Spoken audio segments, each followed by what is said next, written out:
welcome to Whisky.com, where fine spirits meet. And today we have another strange looking whiskey on the cask.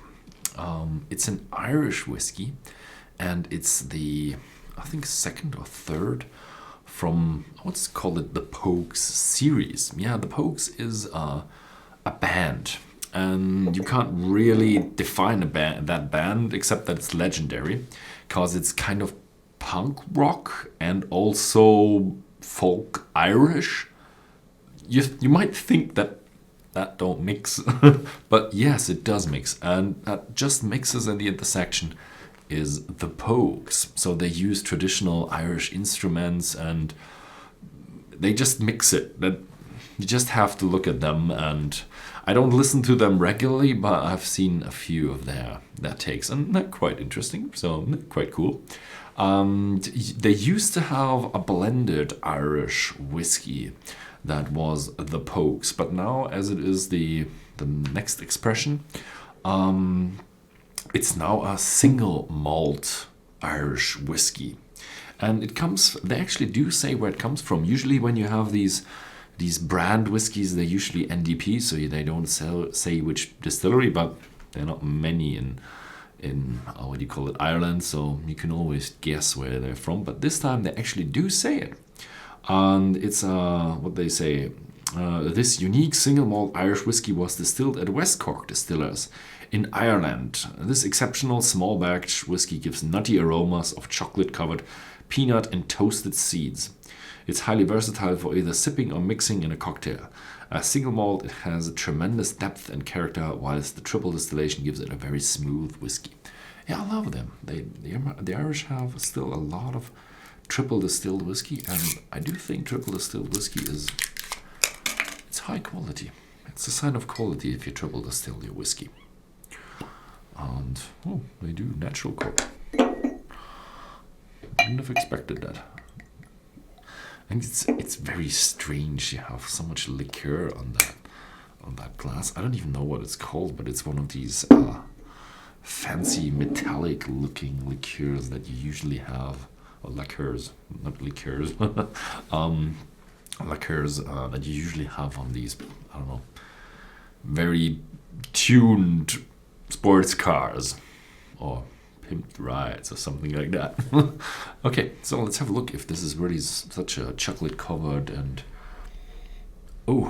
it's definitely roasted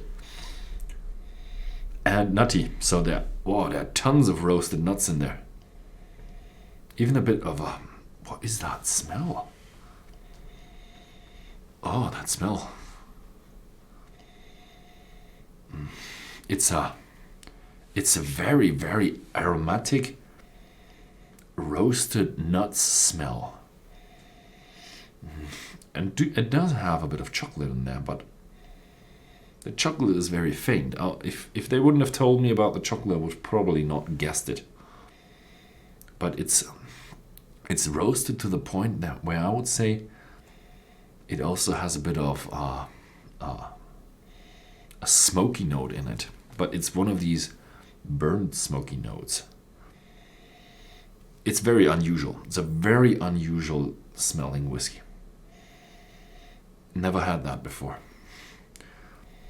I might, to be a bit of critique here, I might say this might not like, everybody might not like it. I'm a bit skeptical myself either.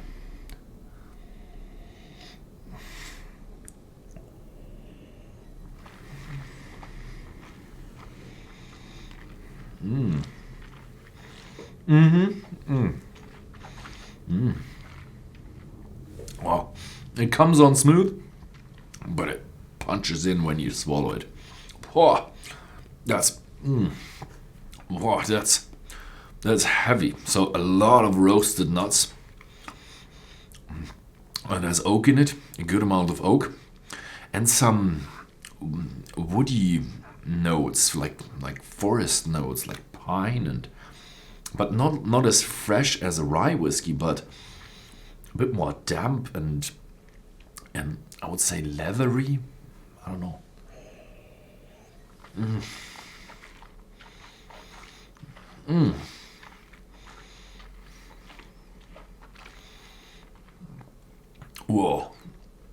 So if you'd say that tastes like chocolate, then you definitely have that 80-90% chocolate.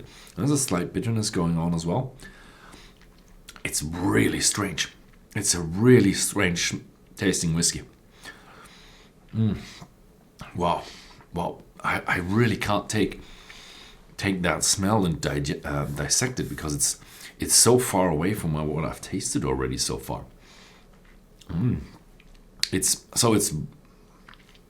I can just associate and describe from here on now on. So I would say it definitely has that woody note with a roasted almond, nuts, walnut taste there. Maybe a bit of not fresh, what do you call it? Like fresh nuts that have not been dried yet, and with that slight bitter note as well.